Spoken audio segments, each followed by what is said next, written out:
Welcome to Straight to Why, where we bring you the why behind the people, companies, and ideas that are transforming our world. Today, we're in Los Angeles with Genna Terranova. Jenna has more than 15 years of experience in programming, content strategy, and product leadership in the streaming space, most recently as Global Head of Programming at Prime Video and Amazon MGM Studios. She's also deeply involved in creative storytelling through her prior work with the Tribeca Film Festival, and was experienced at building and scaling AI-powered platforms. So we're really curious to get Jenna's view on the future of AI relative to streaming. And there's obviously a lot of consolidation news out there today too, so we'd love to get your perspective on that. Jenna, thrilled to have you. Welcome to Straight to Why. Thanks for having me. I'm thrilled to be here. The first question I wanted to ask you is really your why, which is why you dedicated your vast talents to streaming and to content. And I'm also really interested with guests if there was like a moment when you knew it was something that you wanted to do. I think I'm in it for the simple fact for telling stories, right? And hopefully telling stories that make someone's life easier, gives them a bit of escapism, or maybe changes them or greater culture for good, really. That is the true sort of nugget behind everything that I've done. I'm trying to think of a moment. I mean, I did study film and theater, and probably that started maybe in third grade, where I had an opportunity to be a part of a theater performance, and I just fell in love with like the collaboration, and it was so fun, and it really just was a nice communal event where people enjoyed it. Obviously, your parents enjoy it at that point, and no one else is really enjoying it except the parents. And I just felt like it was just very magical. So that's where that passion started. And Were you on the stage? I was at that point, yes. I'd never been on the stage before. I was the Cheshire Cat, and not really been on the stage since.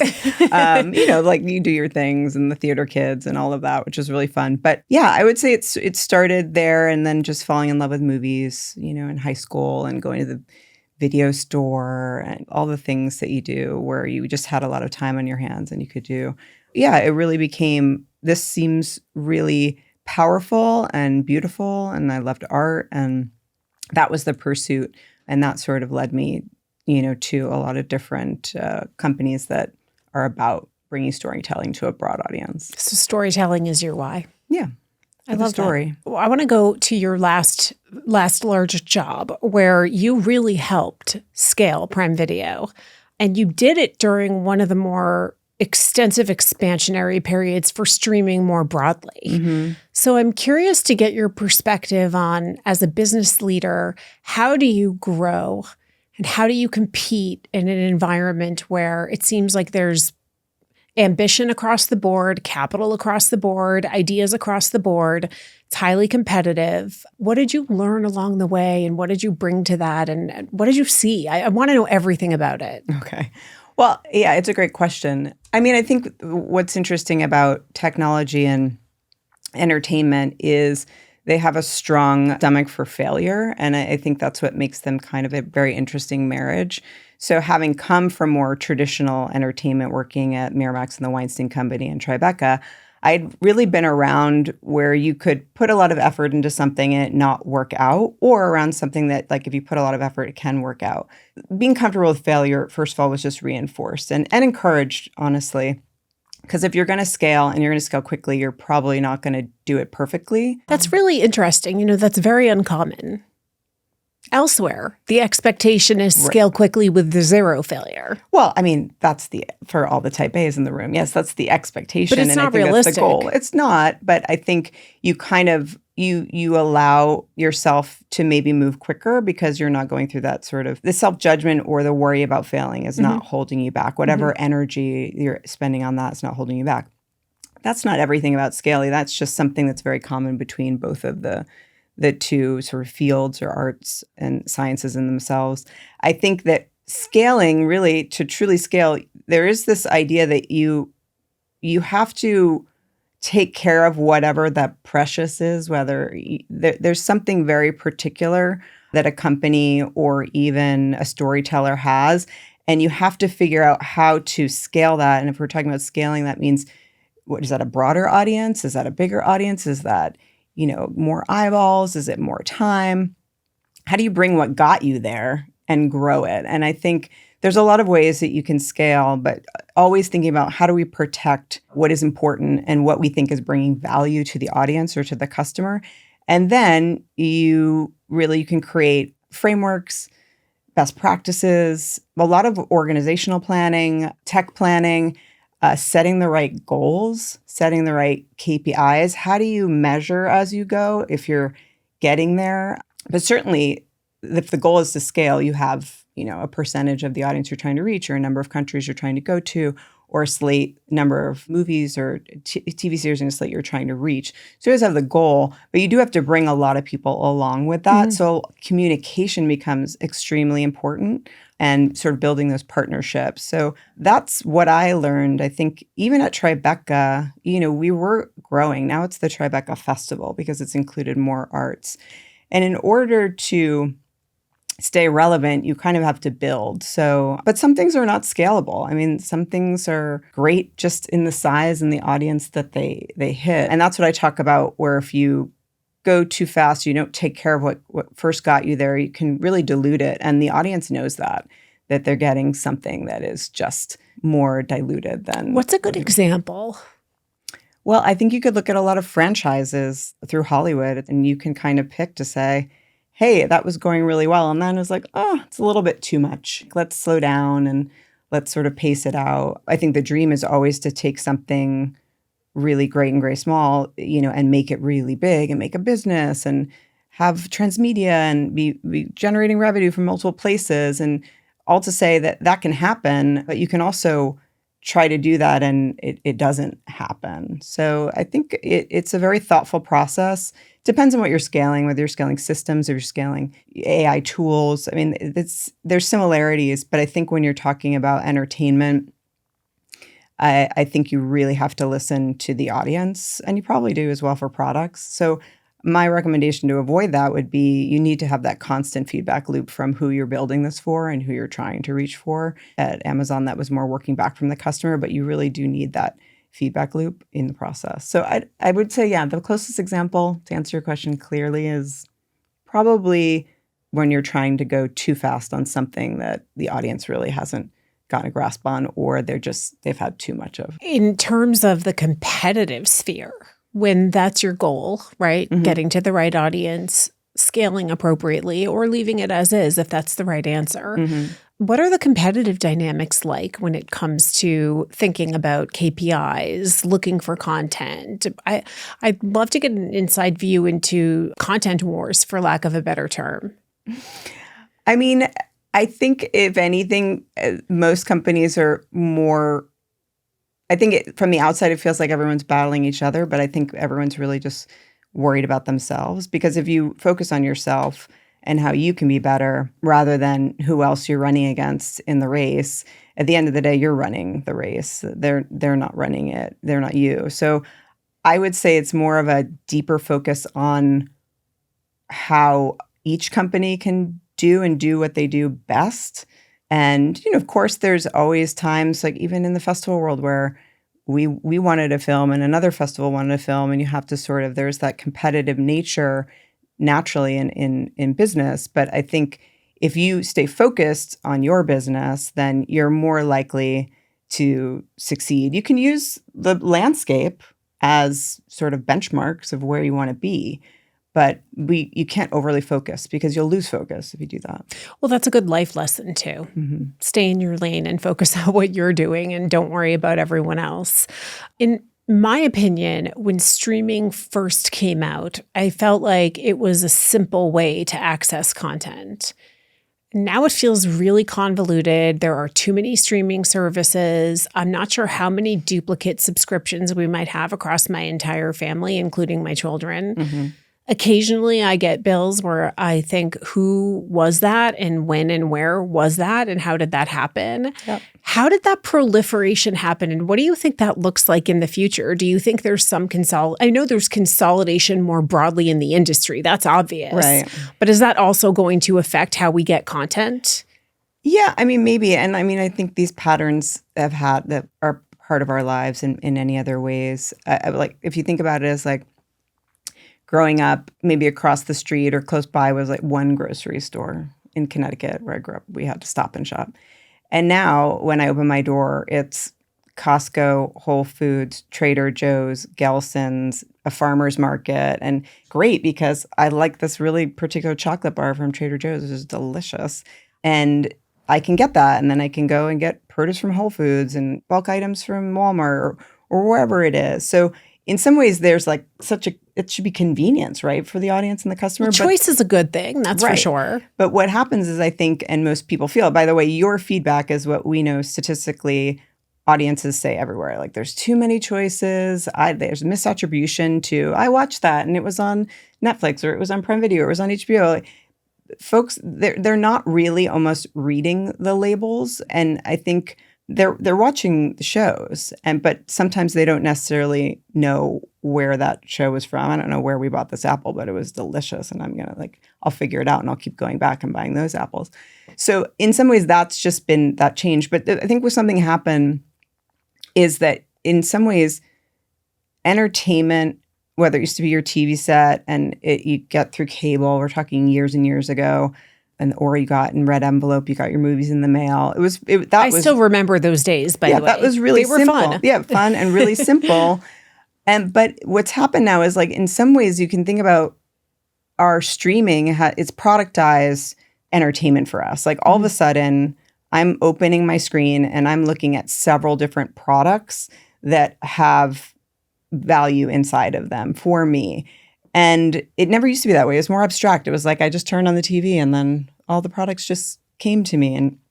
And we are heading back into that way, because I do think right now we're still in this kind of bumpy in-between spot. But I do think this is one to segue into AI, which we'll probably do pretty often in this conversation, because I'm very much keen on learning as much as possible. But I do think discovery is going to change with AI. I think that is one thing that AI is absolutely capable of taking a lot of information and simplifying for you.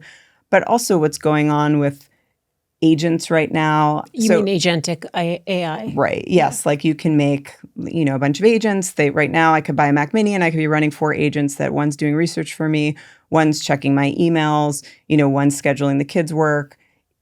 There will be one who makes it easier somehow and through some hardware of what do I want to watch. And that will be tapped into not only what I have watched, because I will give the agent permission with the proper privacy guidelines to look through what I've been watching everywhere, what my mom's been watching, or however we communicate, social feeds. So all of a sudden you get this really interesting curation. Now, you could worry it become an echo chamber, or we're in the algorithm echo chamber of like, well, you're just going to get fed the things that that everyone is watching. That is my first worry. Right. It really is. I think it will, but then I think but we're not locked in our rooms all day. We are going out and meeting people and talking to people, and that is where you have these more surprise encounters. Also, you could always build in with an algorithm this element of surprise. Just surprise me sometimes. Google's had that. I don't know what happened to it, but it was there for a minute, and Netflix had it too. You want that. We know that that's part of human behavior. Now, if you're crunching down all of this information that we've never been able to do,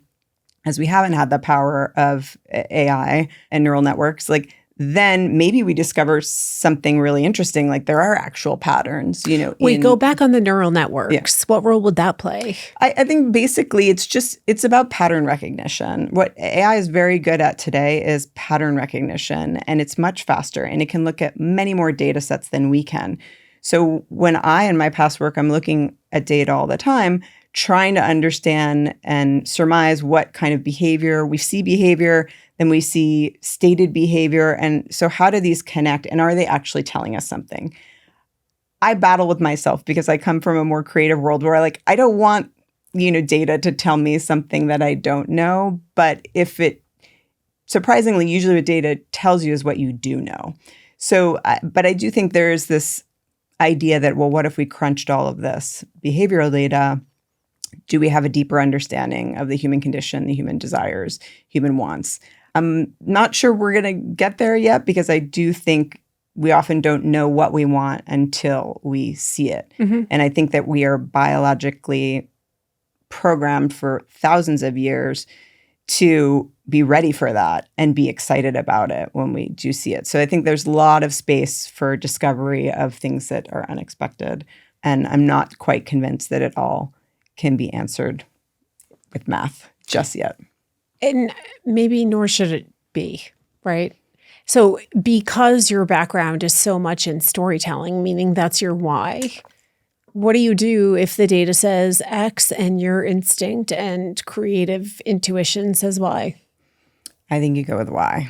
I do too. Yeah, I think it's you go with why. And even if, as every data processing and understanding gets better, I think there are intangibles that systems can't yet understand. And of course, we're going to try and train the systems with as much information as possible. But there are intangibles, especially in making a movie or a film, right? I mean, you could have all the data lined up that says this is going to be the story and this is what the script should be and this is where the narrative arc is going to go and this relates to X many stories that had this before. And then ultimately, and then you have a great script and people like it. You still have to have talented people.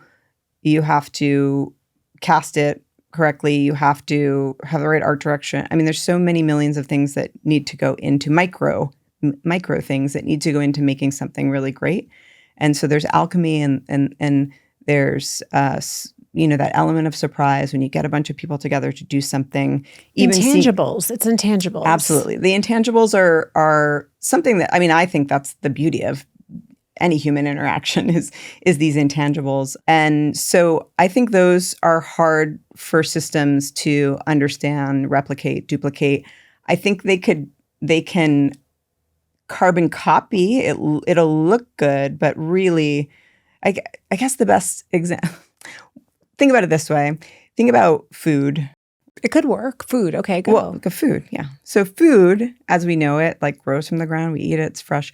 But we've all seen in our lifetime what we call ultra-processed foods or processed foods, right? It tastes like, oh my God, it almost tastes better. It replaces the sugar that once came from the sugarcane plant, but, it tastes good, et cetera, et cetera. We do know the difference. Our body knows the difference because you might still be hungry after having that. And so I think that it's not hard to replicate and imitate, but I think to originate it, and for it to actually, for humans to know this tastes good, this is nourishing, I think we still have to rely on the organic for now until maybe the synthetic becomes so good that it's actually not a carcinogen. It's actually healing you rather than hurting you. That's like few steps ahead, even in the food world right now. Yeah, absolutely. When you think back on your time, is there a leadership lesson that you learned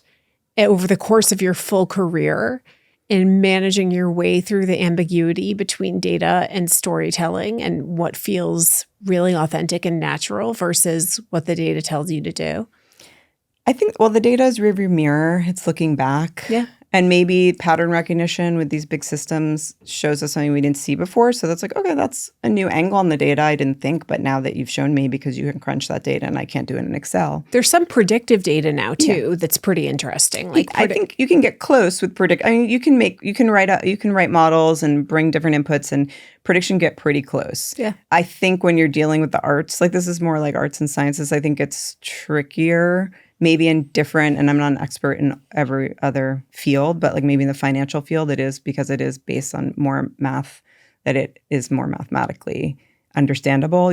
But then culture and war and shifts and personalities sort of like throw in all these intangibles, but maybe it's few enough that the machine can understand them. And, but here's an example on like data that everybody has, by the way. First of all, I'm a big believer that it's high judgment. You can look at the data. It might not tell you anything new. That could change. We might just learn more new things about the data, but I don't know if it is a prediction machine to how people would believe. But so here's an example. I don't know if you follow college football at all. Okay.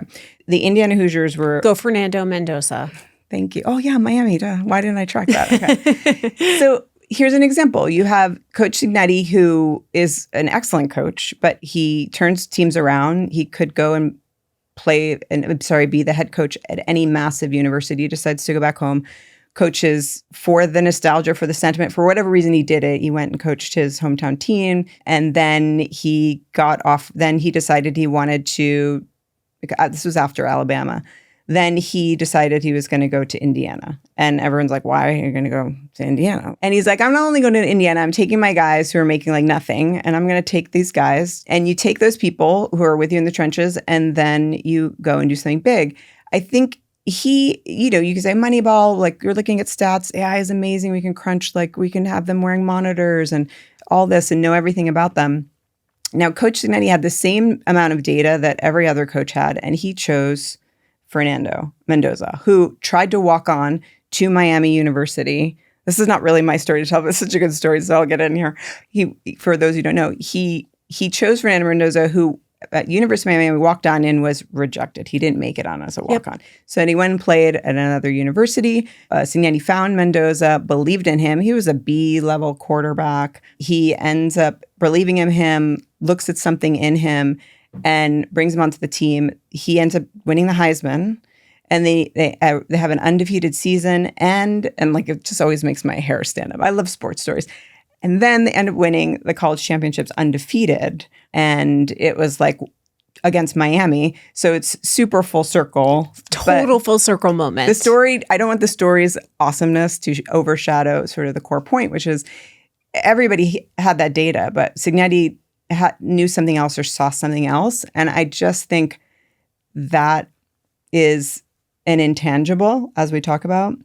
And that's really powerful. And that's just talent, like, right? It can't be taught. You know, my funny Fernando Mendoza story is that my brother-in-law was his football coach when he was young, like a league coach. Mm-hmm. And part of the reason why I was so behind him when he was winning the Heisman, but then after and watching everything that he's doing, is because one of the things that my brother-in-law said to me was the first kid there, the last kid to leave. Every time. Mm-hmm. The dedication was there. It did not matter what was going on in his life. He put 100% of himself into it.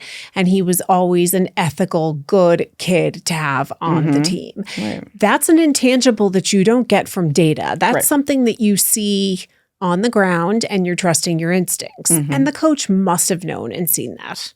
I would hope, I would assume. Yeah. That's part of whatever his secret sauce of finding the right people are, right? Yeah. But that you use that in your job too. Yeah. I mean, I think a lot of people do. I would say most of Hollywood is really about your gut. It just hasn't changed. Is there any time your guts led you wrong?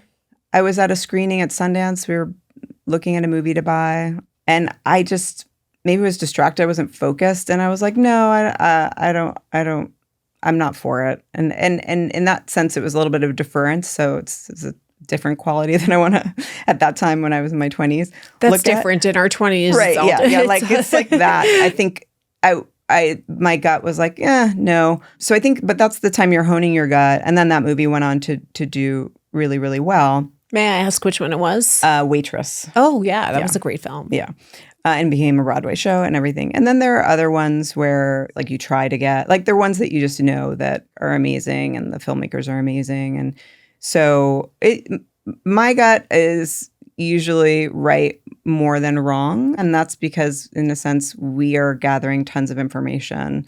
And, I watched thousands and thousands of movies over the course of my career. My career is still going, but understanding story, understanding structure, understanding, when you see something different is maybe a little bit like a Coach Signetti, like looking at something. And then also seeing something that's raw that could get there. I think that's another sort of skill that becomes about your gut, and that you should trust your gut more, because the worst that can happen, as we said before, is that you're wrong and you fail.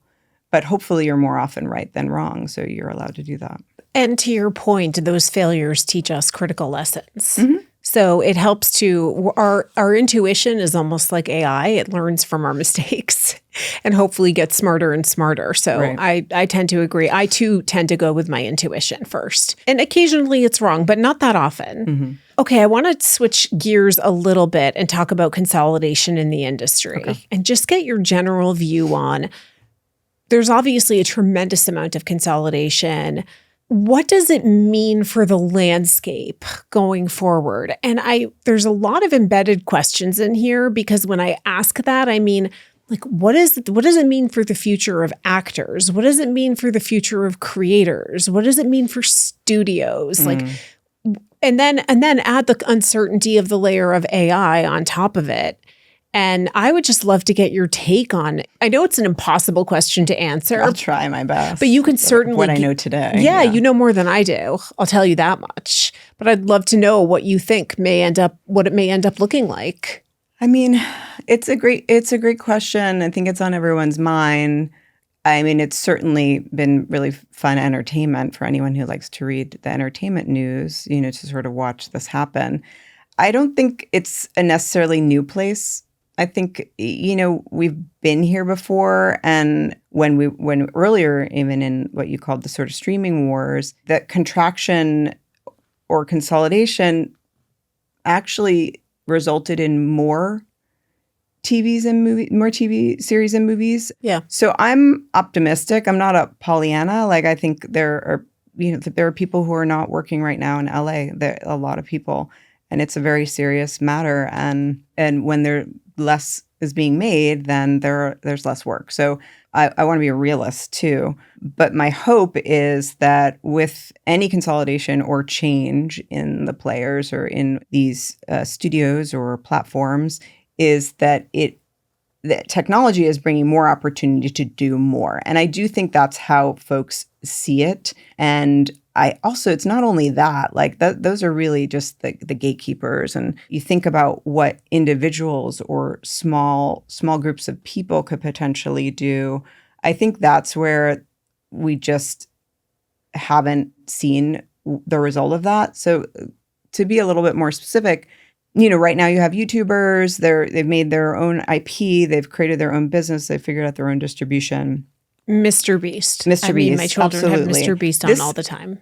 To go back to earlier, like this could help scale. This could help creators support other creators, which means more stories and more work. I don't think, and you probably all go through periods where you're like, there's nothing really I want to watch, but there's so much, but like nothing. So that just means there's room, and YouTube has everyone's attention, and our audience have fractured so much. Even finding a niche and pouring more stories into that niche, there are audiences for it. So my hope is that the technology, like it's done before, we've been here before, where the moving image, digital, this is a new place where the technology, of course, freaks us out at first. And there's obviously going to be change. Remember when sound pictures were?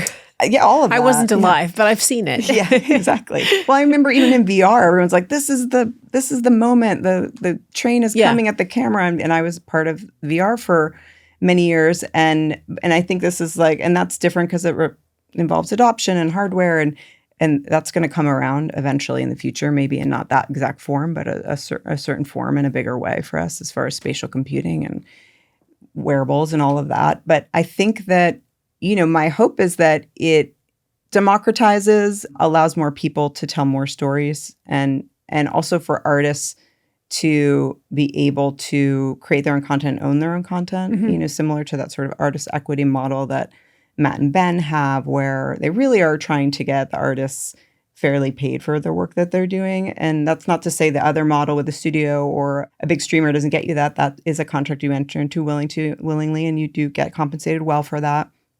But there might be other ways for creators to do that. You can see in China with microdramas where those creators are, each episode is a certain monetary value.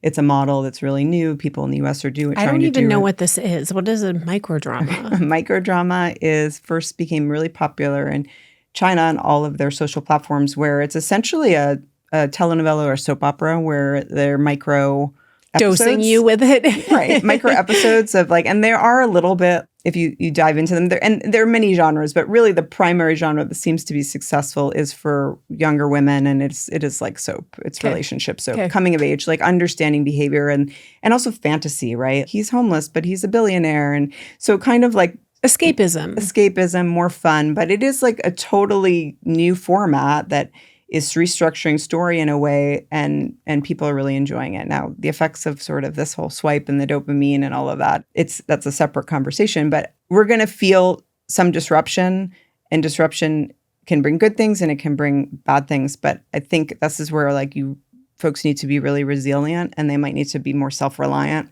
on how they move what that they wanted to do forward.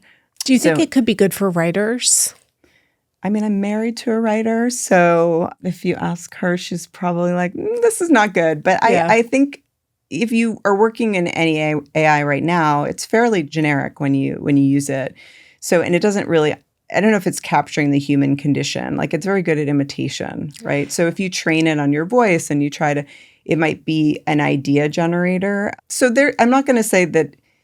I think we're always going to have storytellers who have a very unique story. And I think it's really hard to build deep characters unless you've had a human experience, if that makes sense. So I don't. And that's what the writer does. They capture that. And then they make sure that they make sure that that gets onto the screen, especially in television. It's more than just words on a page. And so I really believe that you need artists and who are experiencing their world in many cases very different than we all are. And that enables them to have a different data set that they're working from to create their art.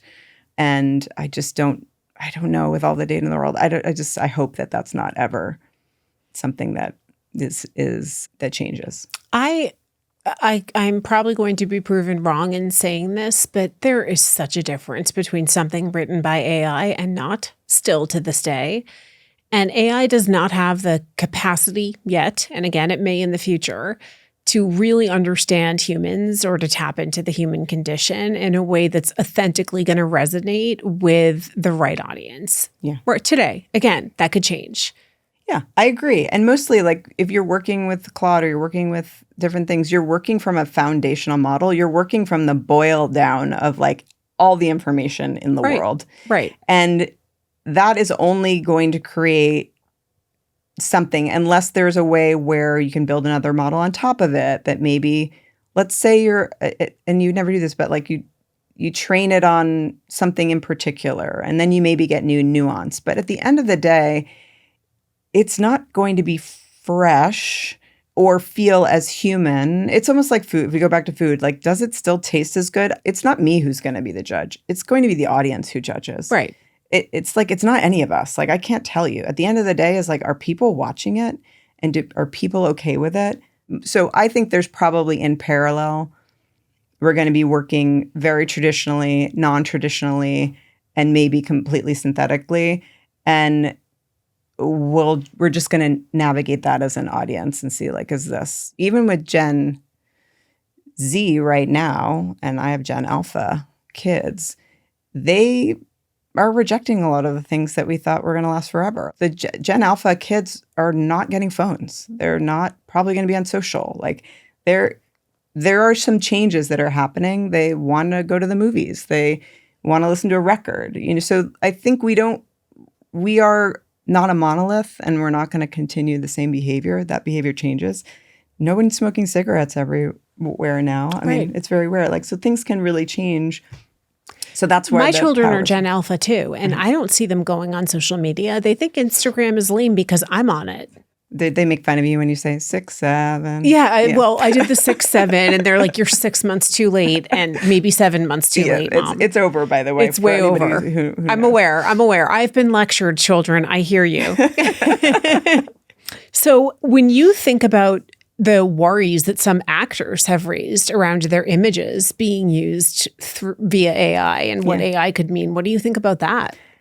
Yeah, I think it's legitimate concerns. I think I believe that it's your IP. There's been many liberties taken with even our own IP and our own private information. So I really feel for them. I think right now it's hard to really create a very good human performance, but maybe it'll get there. I mean, Avatar is, in some ways, the VFX they're doing is very sophisticated to say, and people enjoy it and people are moved. So I really feel for them, and I think this is this area of, like, how do you evolve? But nothing is happening you can't just let things happen to you. I think it's good that people are really taking a strong point of view and looking at their whatever they can do legally, because that's their IP. They have a right to protect themselves. Do you think they will be successful in protecting themselves?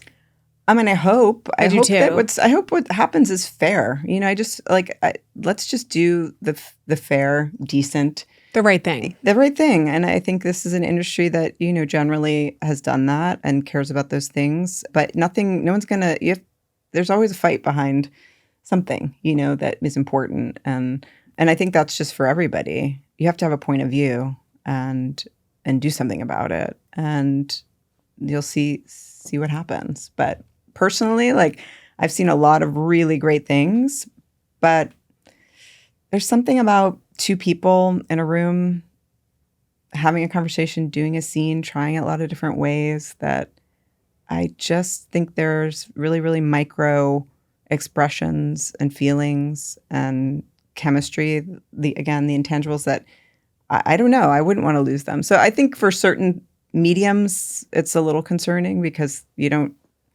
like a commercial or an advertisement. But something shorter that's very directed, I could see it being more effective at doing. Yeah. And that brings me to this idea of where the technology is here, it's getting better.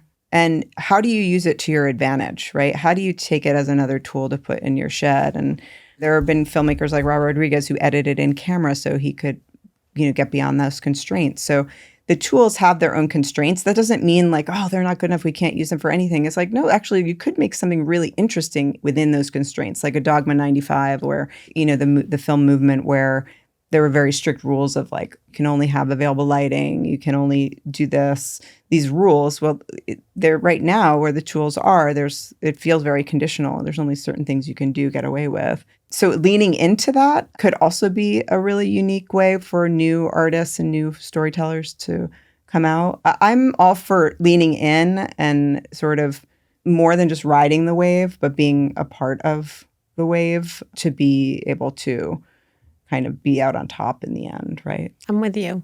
What is the best piece of advice you've gotten over the course of your career? If it's not your decision, kind of stand out of the way. What does that mean? It kind of means I think, and it depends on the stakeholders you're working with, where it ultimately sometimes in your career, and it's not always been my career because there's many times where I'm making a decision, but certain points, you're not always making the final decision. And so you should come prepared, bring the data, bring your perspective, and then let the decision be made, right? And if it's not what you agree with, go with it anyway, because that's what was decided by the group. Exactly. It's kind of like what Amazon would say is disagree and commit. If you disagree, maybe at that point you're convinced, honestly. You don't always have to be making the decision. And sometimes, and I think that led me to understand that influencing without authority can be quite powerful and a skill worth building. So that was a big takeaway.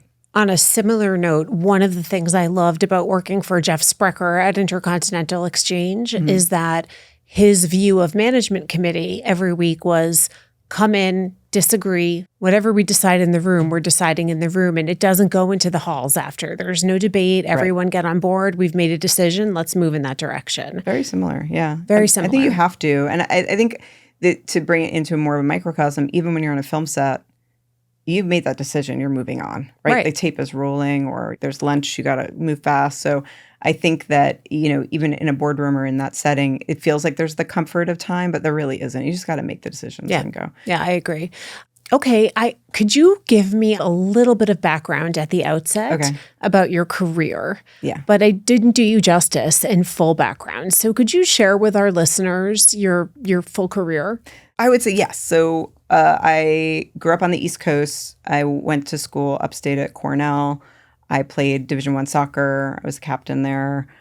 Studied theater, film, and Italian Romance studies because I just, why not? Because why not?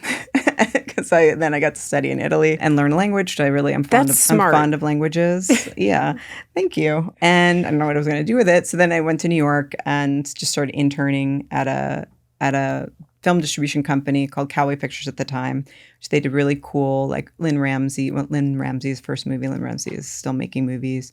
Shackleton's Revenge, like just a small distribution company, really like cool New York. Then I went and got a job at Miramax, and then that job that was an acquisitions co-productions, which for those of you who don't know, it means that you find scripts or you find movies that are being made and you buy them and then you distribute them through Miramax. So the Weinstein Company did that for several years, ended up being the VP there, where I learned a tremendous amount. Went on to Tribeca, which oddly was around the corner in Tribeca. Right. And in the same building as I was as well, and worked for Jane and Bob De Niro and building the festival. So, and not only building the festival, building their business. They did a distribution business. What's it like to work with Bob De Niro? Because we all call him Robert, by the way, and you call him Bob.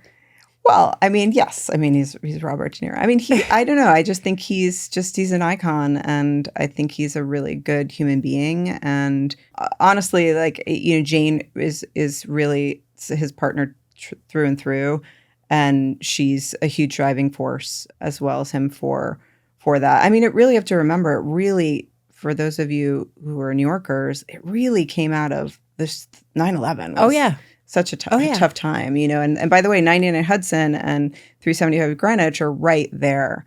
So that was my first day of my internship was September 11th. Wow. So that was like a big shaping of my career and my relationships and the centering for me. So I think honestly, they're great people. Like they are great artists, really, because they're both artists. And then I got really into virtual reality and as we developed it at the festival and became one of the people who knew a lot about it. And then there was a prospect at Amazon to start their virtual reality storytelling and TV making. And it was one of those things where I knew very open-eyed, like this could be great or this could, fizzle. And Amazon wasn't making hardware. I think it was one of the first times I learned to make a tough decision that actually was like existential. But my recommendation was not to pursue it further after a couple of years at Amazon.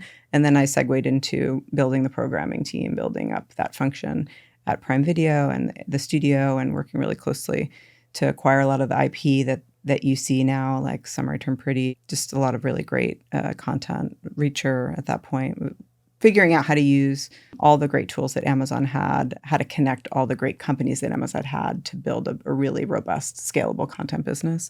So that was really fun.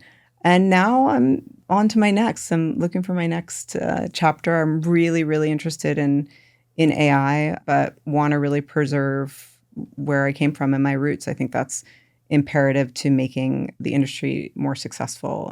And that's storytelling. Yeah, storytelling. But storytelling is a very malleable, very stretchable, elastic word. It could be, storytelling could be anything. It could be talking about a product. It could be talking about a creator. It could be a documentary. It could be many different things.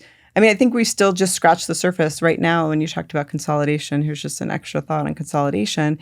Is like at the time when everything was consolidating to like Amazon and Apple, no one ever thought Amazon and Apple would be making content. No, not at all. And that's not too long ago, by the way. But so what's stopping Anthropic or OpenAI from also having content businesses? Like we don't know everything. We're scared of it's consolidating. Mostly seems to be the media sentiment and a real life sentiment because people don't have jobs.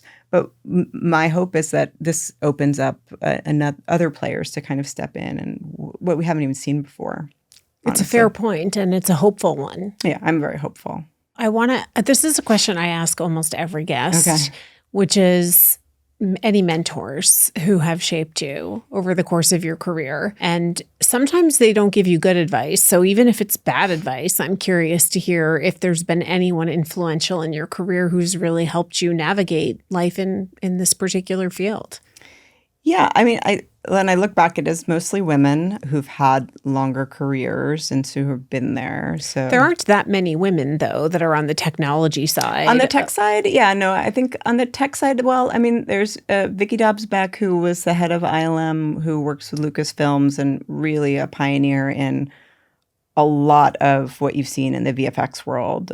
Industrial Light and Magic is like at the forefront, and she ran a studio there, and she's retired when Kathleen Kennedy retired.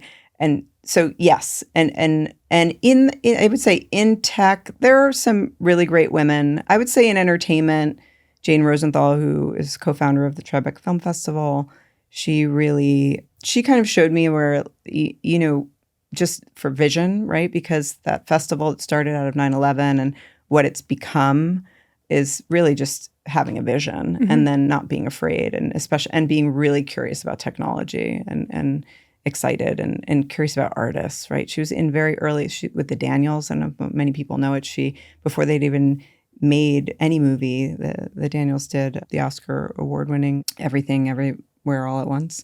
And so she had been working them super early. And so that, I think, and then even women who are working at streaming companies like Courtney Valenti or Sue Kroll, or they've just, they've weathered the traditional, and now they're in tech. So they're always good people to bounce off. And I feel like my best mentors are the mostly women, or the people that I'm meeting every day, because you're learning from some people every day, but sometimes you just want to call someone and be like, help, I don't know how to manage this one. I mean, absolutely. And so it's good to have people who have been there before, and they like walk you off the edge. And quite honestly, I think people are always really excited to help. So yeah, I'm happy I have sponsors and mentors and advocates. That's good. And advocates, absolutely. Really important. And peer advocates are super important. So yes, I love seeing that. Okay, closing it out, I have lightning round. Do it. Ready? Let's go.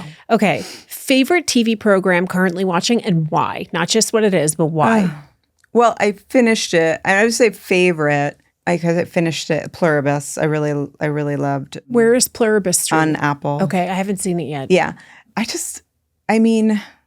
just love its exploration of it. It really does, really metaphorically sort of speaking to where we are with AI and human existence. And I don't know. I just think it's Vince Gilligan who did it. He has a deal with Sony, and so Sony was a big part of that. But it's on Apple TV. I just really enjoy the questions and the point of view, the perspective. It feels more auteur than most things. But I do love other fun romps that are less that's cognitively. That's your pick. That would be, would be, I would say, my pick so far. What's the next one? Okay, favorite Prime Video studio show and why? The Boys is pretty exceptional. Yeah, that was great. great. Ever seen The Boys? Yes, that was great. It's just operating at another level. Sphere. Yeah, it's kind of in that South Park world where you're just like, wow, they're just doing it. They're fearless. Yeah, fearless. Exactly. They're fearless. Favorite film from the Tribeca Film Festival? I think my favorites are always the underdog. I mean, this is why. I'm a former soccer player, so the sports analogies. But it's usually the ones where you just don't expect. So there was a documentary called Mistaken for Strangers about the band The National, but it's not really about the band The National. But it's really a story about one brother who's the lead and the younger brother who is a little bit of like failure to launch. Okay. And the documentary is about their relationship. And it's really just sweet and it's a crowd pleaser. So I'm all for a crowd pleaser and something that surprises you. So that's one. I love that. There are many others. Virtual reality, stay or go? You already kind of said stay, but in a different form. I think it's everything that's being done from a hardware processing, power, spatial computing. It's all coming. And by the way, there's a very dedicated community in actual VR using Quest 3 and Enterprise. It's really, really big. But if we're talking very broad entertainment, I think everything that they're doing is leading to something. It's just right now, it's not as big as maybe some people had imagined, but every ounce of work is going to be building something that feels very overnight for us. That's interesting. I'm looking forward to seeing how that kind of comes to form in the future. Mm-hmm. Last and final lightning round. Favorite content creator? Oh, like a YouTuber kind of thing? Favorite podcast? There's only one answer for that, by the way. I mean, I don't know. Does this happen to you because you have kids? Like sometimes you just end up in a weird wormhole with like mostly they're not really actually allowed to watch YouTube, but Netflix has acquired Mark Rober's some of his shows. And I've been really into Mark Rober lately because he's super curious and smart. And I agree. it just feels really results oriented. I don't know, it's high satisfaction I agree. in some ways. I totally agree. And not like, and I mean, Mr. Beast is great too. I really like Mr. Beast, but because I'm watching it with my 8-year-old, there's probably some inherent bias that, it goes to Mark Rober right now. Well, also, I mean, they're $12 for like a Mr. Beast candy bar that my children now want. So we're not doing that. They can have a Hershey's for a lot less. But Mark Rober will sell you a STEM box for subscription too. So yes, he will. Yeah. You got to make money somehow. Well, and listen, that's a great note to end on. It is a commercial enterprise. So it's a business. And all of the things that we're talking about ultimately lead to business decisions and business outcomes. And the consumer is the one who's going to decide. But the intersection of AI and technology, your knowledge of it, I mean, it's phenomenal. So thank you so much for joining us on Straight to Why. Thank you for having me. What a pleasure. Me as well. Thank you. Thank you.